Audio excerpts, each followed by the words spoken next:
Welcome to BNEWS Weekly. I'm Phil Gallagher with today's news director Tad Stefanak, BNEWS reporters Chris Flaherty and Robert Paris, Peter Brown with the weather, Anthony Matos with sports, and Gretchen Carey with the community calendar. It's been a red-hot couple of weeks for the Burlington boys varsity basketball team, who advanced to the Final Four of the Division II MIAA Finals. Unfortunately, they ran into a hot Norwood team and were on the wrong side of a really thrilling and intense overtime game. We'll have more for you in BNEWS Sports. At the February 28th meeting of the Select Board, some contention was raised about the board's reaction to their first ever report from the Town of Burlington's Diversity, Equity, and Inclusion Committee. At the Select Board's most recent meeting on March 14th, board members responded. Let's have a look. Many of the emails and phone calls suggested that the Select Board offer an apology to Dr. B.J. Addison-Reed and the community, which I will do. Some of the comments inferred that members of this board aren't sensitive to issues regarding diversity, equity, and inclusion. As chairman of the Select Board, I would like to publicly apologize to Dr. B.J. Addison-Reed, to anyone who was upset or angered by the discussion on February 28th, and to the community as a whole. My hope is that we can work together to make improvements and make progress in the areas of diversity, equity, and inclusion for all. But over the last few weeks, I've begun to recognize that my own perspectives truly color the world around me, that I'm not as inclusive or equitable as I may have thought. That doesn't mean that I can't learn and grow. I need to broaden my ability to understand the perspectives and experiences of others, that we all need to try to walk a mile in someone else's shoes. A good leader will listen, learn, and grow to better serve the community they represent. And from what we've been sent from concerned residents to information I've seen from the state, there's an abundance of information that we can start with. If I could take it back, I would. It wasn't my plan to go into that meeting and create a storm. I certainly apologize for it. I hope everyone accepts, and I mean everyone, not just Dr. Addison-Reed, but everyone who was offended accepts the apology for what it is, and it's a real apology. Sherry Ellis, resident of Burlington, also a town meeting member. I'm disheartened that a follow-up item was not placed on the agenda for tonight. Regardless of whether there was to be a discussion on the matter tonight or at a future meeting, there should have been an agenda item posted to let residents know that this matter is of importance to the board members. And I will respectfully ask that an agenda item be placed on your next select board meeting of March 28th in order that the members can address in some manner of action the decisions which the subcommittee requested from you in their 2-page executive summary that was presented at the last meeting. You can watch the March 14th Select Board meeting in its entirety at bcattv.org. Click on Programming and select Government Channel. Burlington residents and businesses dug deep into their hearts and wallets to purchase a sculpture park sculpture that will likely not be returning home. Funds raised for the Ukrainian-made global warming sculpture will not only make Burlington brighter, but help displaced Ukrainian lives a bit better. BNews reporter Tad Stefanak has more. The Town of Burlington Sculpture Park is becoming a part of history. That started with its initial call to artists. That call for entries is national and international, and we get about 45 entries, mostly from the New England area, but one of them was from Ukraine. So we thought, why not? Initially, we would think, boy, this was a lot of extra work, and if we have to ship it back, how are we going to ship it back to Ukraine? Then last week, it sort of dawned on us, there's this awful war going on. We can't ship it back. This is from Ukraine. There's a war on. What are we going to do? And we contacted the agent for the sculptor. The sculptors don't speak English, but their agent does. And we arrived at a price, and we jumped right in. And our committee member, Bob Buckley, appealed to the business community and raised a whole chunk of money, but we needed more. The money was raised right on the burlingtonsculpturepark.org website through a donation form to our little bank account, and then we give the money to the town, and the town is going to send a check off to this foundation in Florida that supports the sculptors. As far as we know, Nikita Zagura and his brother Igor, the two brother sculptors who work in a studio in Ukraine, are in Poland right now, and I think planning to try to find another European country to set up a new studio, because they may never be able to go back to Ukraine. And if they do, their studio may have been bombed or shelled or destroyed or who knows what. They said to us at one point, we appreciate so much what the people of Burlington have done for us. We also recognize that there are a lot of people in Ukraine that are in much, much worse shape than we are. So we're going to take the money, keep just enough to pay for costs, and then they're going to donate the rest to other causes within Ukraine. By the way, I also wanted to mention that we closed down the donate form on the Sculpture Park website, but there are links there to two other charities that you could consider donating to that you can totally trust. One of them is Doctors Without Borders, and the other one was IRC, the International Relief Committee. It's very, very sad. It's a small consequence of a war, but it's one that kind of really was brought home to us by the fact that this work was made in that country. Be sure to visit the Burlington Sculpture Park and perhaps make a donation to the Ukrainian cause. From the Burlington Sculpture Park, I'm BNEWS reporter Tad Stefanak. Matt Davis has been appointed Burlington's new Water and Sewer Department Superintendent. DPW Director John Sanchez informed the Select Board Davis has taken charge after being promoted from his original entry-level job to working foreman and most recently lead foreman, and he has filled in as Water and Sewer Superintendent on many occasions. Prior to his time with Burlington, Davis was with the Winchester Water and Sewer Department and worked as water technician for the Framingham Water Department. During Davis's years with Burlington, the Burlington DPW, he's become knowledgeable in water and sewer operation and holds the D3 water license required for the position. Davis also has a hoisting license classification to operate heavy equipment and a Class B commercial driver's license with a tanker endorsement. The Select Board voted unanimously in favor of the appointment, and Davis received a standing ovation from his family, friends, and co-workers who were in attendance. On Monday, February 28th, the town of Burlington turned 223 years old.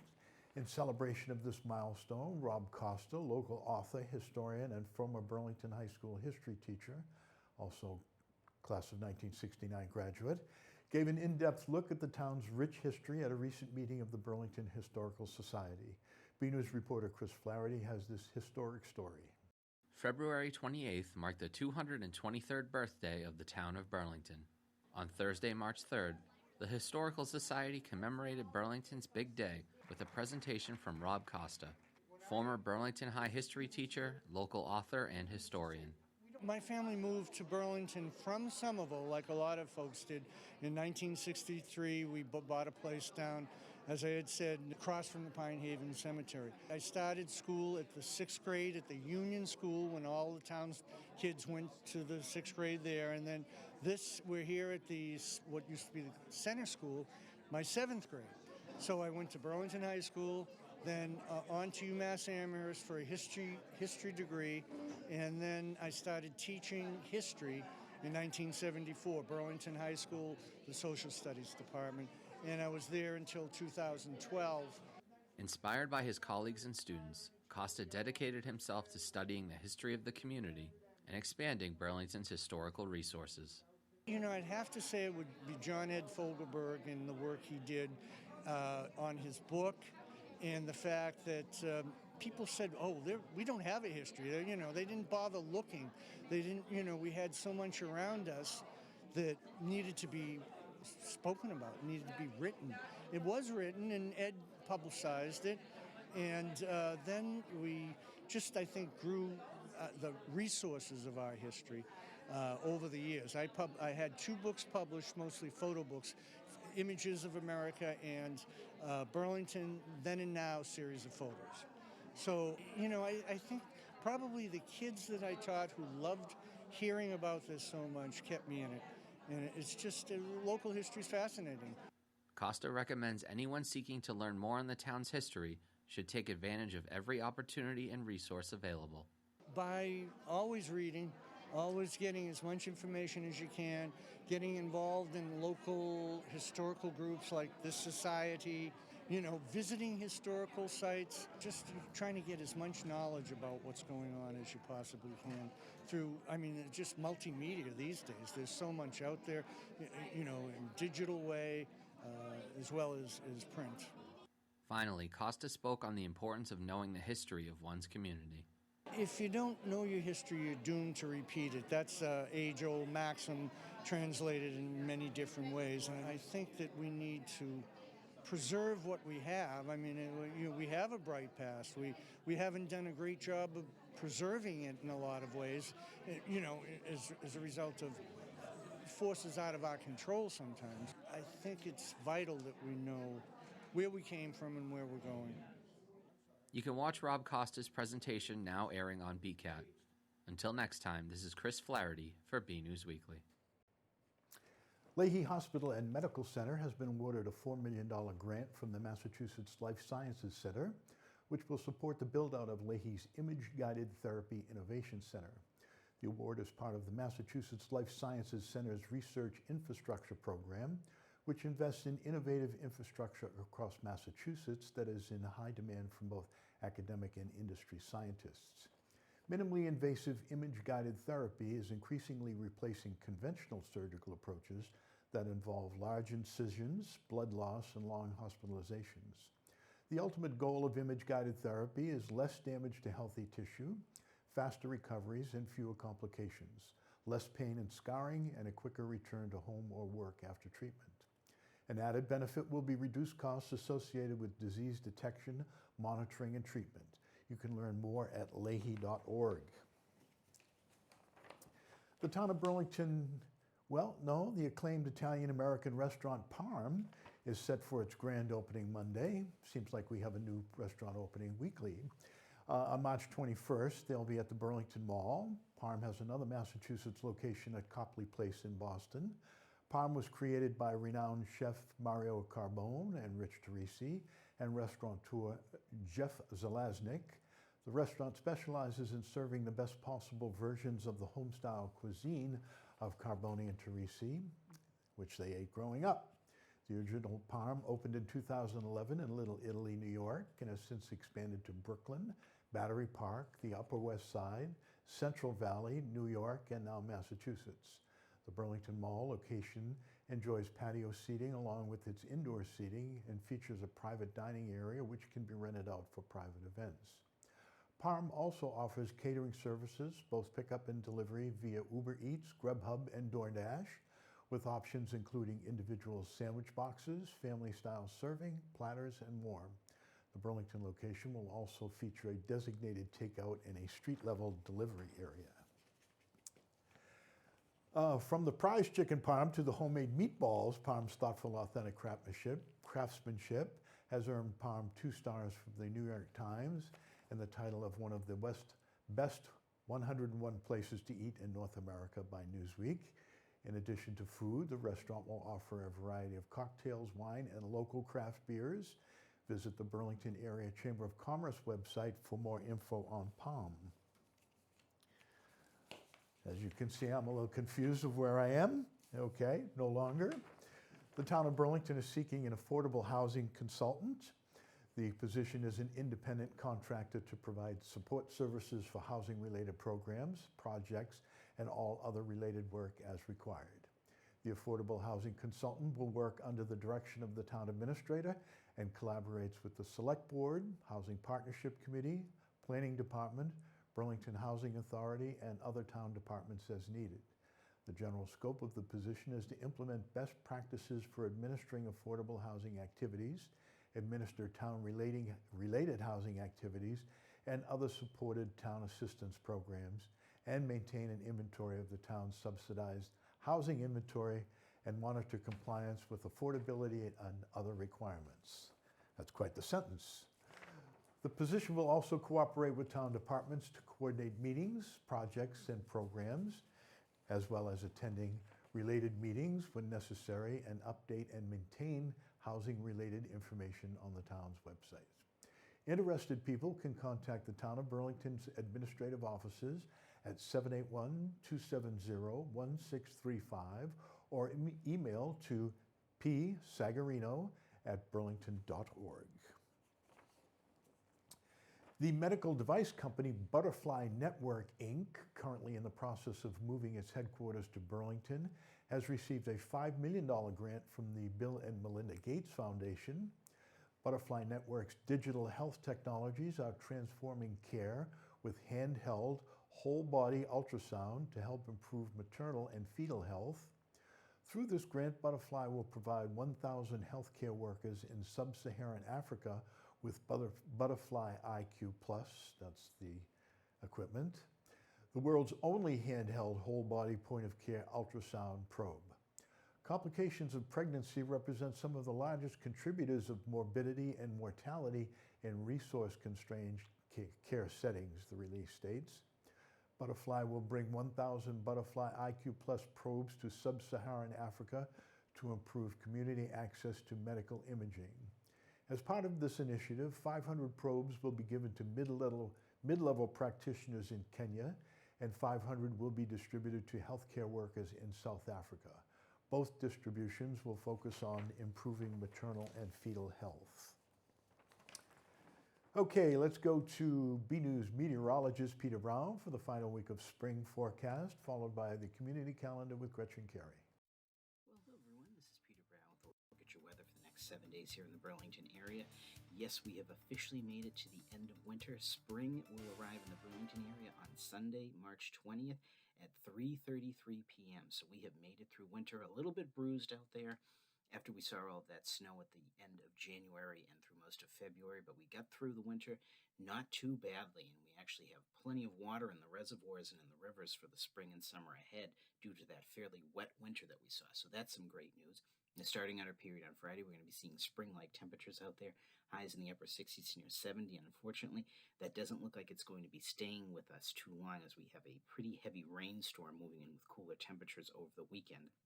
And as we round out the period getting into Thursday, our average highs at this time of the year should be around 50, and that's pretty much where we're going to be as we head towards the end of the period. A little bit cooler as we start out the work week, though. But as you notice, after we turned our clocks ahead last weekend, the sun is setting now near 7 o'clock in the evening, so that is some great news. So as we go ahead, let's take a look what the Climate Prediction Center is calling for us here in the Burlington area in terms of temperatures and precipitation for the next 7 to 10 days. And looking at the temperature map, I'm not sure if this is really going to pan out. They're expecting us to have chances of above average temperatures here and actually fairly good chances of that. That's going to definitely be on Friday, but it looks like we're going to cool off below average, I think, as we head towards the start of the work week. So we're going to have to see if that really holds out. It would be great if it does. As we look at our precipitation chances, this is pretty much what I'm seeing as well, above average chances of precipitation. Is we're going to see a pretty heavy rainstorm moving through here on Saturday, and then some chances of some heavier rain as we get towards Thursday again. So as we go ahead, let's take a look at that 7 days of weather coming up again, starting on Friday. Going to be a beautiful day out there, fair weather skies, some puffy clouds out there, temperatures in the upper 60s to near 70, so a real spring-like feel out there. As we get into Saturday, our temperatures going to go way down into the low 50s again with some pretty heavy rain moving in. And then thereafter, after that storm passes by, a cold front's going to come through and knock us down into the 40s on Sunday again. So some chilly weather returning to the Burlington area. Now, as we start out the work week again, we're going to be seeing those cool temperatures in the morning, average though for this time of the year in the upper 20s to around 30. We might have to keep an eye as we get into early Tuesday morning. We have to see if some light precipitation is moving through the area that could come through as some light snow flurries. So again, keep an eye on that. Nothing measurable out there, just one of those nuisance things. As we round out the period getting into Thursday again, temperatures are going to get back to near average, temperatures around 50, with the chances of some scattered rain showers out there. So everyone, get out there, enjoy the weather, and have a great week. Hey everyone, I'm Gretchen Carey, and this is your community calendar. On March 22nd at 7 p.m., the Made in Burlington store will be having an event called Peep Sign and Wine Workshop. For more information and to register, go to the Made in Burlington store website. On March 26th, the Girl Scouts of Burlington will be having an event for girls in kindergarten through 5th grade, Girls Pajama Dance Party. Ticket pricing and registration information go to burlingtongirlscouts.com. Also on March 26th, the Burlington Public Library will be having a teen movie showing for students in grades 6 through 12 from 2 to 4 p.m. No registration is required.